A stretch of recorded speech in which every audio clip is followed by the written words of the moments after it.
Okay, let's unpack this. Today, we're diving deep into some really ambitious global initiatives, all aiming for a sustainable, peaceful future. Our sources, yeah, mainly from the Brazilian presidency's global briefing report, they highlight two fascinating movements out of Indonesia. First, there's the G20 Bali Global Blended Finance Alliance, or GBFA. And second, the Trihita Karana Universal Reflection Journey, which interestingly has strong links to Pope Francis's legacy.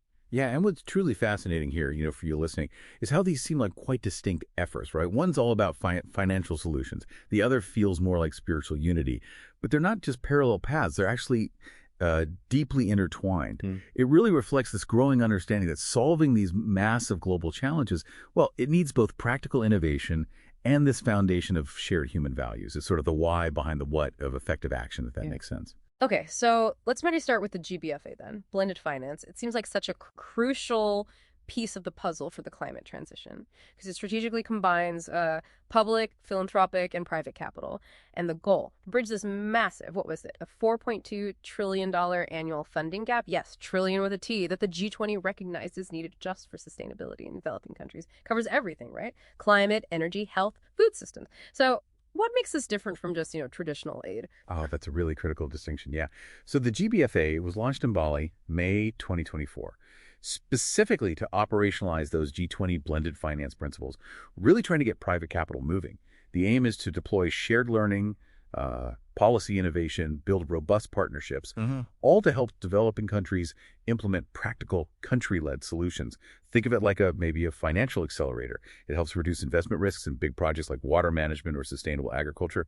But crucially, it also ensures local stakeholders actually gain the skills for long-term sustainability. It's more than just the cash. It's about building lasting capacity.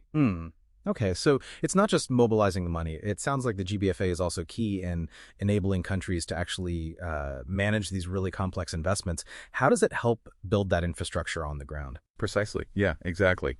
It helps countries create these platforms that integrate their development and climate strategies, guiding where that public-private investment should actually flow. They identify priority investments, map out the specific needs. Plus, like I said, it invests heavily in capacity building, helping local institutions design and manage complex finance solutions themselves. And it fosters what's called South-South cooperation. South cooperation. Yeah, so collaborations and knowledge sharing, primarily among developing countries. Recognizing, their unique shared experiences lets them co-create solutions that are more culturally aligned. For instance, Kenya and Fiji. They've already formalized their commitment with Indonesia, the host country. Right, and that deep focus on local context, on values.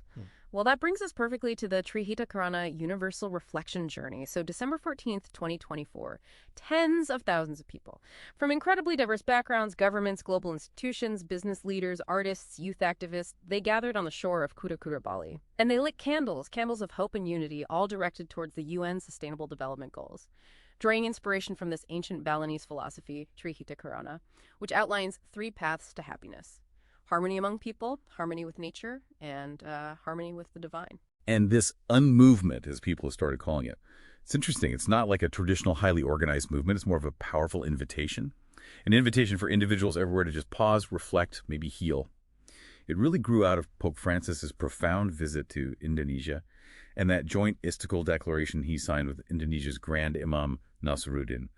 That declaration signed in Jakarta, it famously rejected religious violence and environmental indifference, uniting faith leaders. And this ancient Balinese wisdom, it aligns so well with Pope Francis's Laudato Si's encyclical, but also teachings across Islam, Hinduism, Christianity. They even call it a happiness pyramid, a framework for holistic well-being. Yeah, I was really struck by the sheer caliber of people who took part in this journey. You mentioned government leaders, but also like Academy Award winner Michelle Ye, World Bank President Ajay Banga, global financial leaders. What do you think that says about the broad appeal of this unmovement? Well, it powerfully illustrates just how critical shared values are, even for the most practical global solutions. Pope Francis himself really underscored this. He crossed the tunnel of friendship linking Jakarta's Istiqlal Mosque and Jakarta Cathedral, such a symbolic act of interfaith dialogue. He emphasized what he called the invisible roots, that common thirst, as he put it, for the infinite in our hearts, that search for a greater joy, a life stronger than any kind of death. And it's that underlying spiritual and moral consensus, you see, that makes large-scale collaboration, including the financial cut we were talking about, truly possible. right? And sustainable. So this deep dive really shows how global finance, peace, shared values, they're far more intertwined than they might seem at first glance. Absolutely. If we connect this to the bigger picture, these initiatives, they demonstrate a hopeful path forward, don't they? They show how these large-scale financial mechanisms, like blended finance through the GBFA, can work hand-in-hand with profound cultural philosophies, like Trihita Karana, all towards creating a more sustainable, more equitable world. It's much more than just capital. It's about a collective shift in thinking. A shift in thinking, yeah. So what does this all mean for you listening in? Maybe consider this provocative thought in your own efforts, whether it's driving change or just fostering unity in your community, or maybe at work.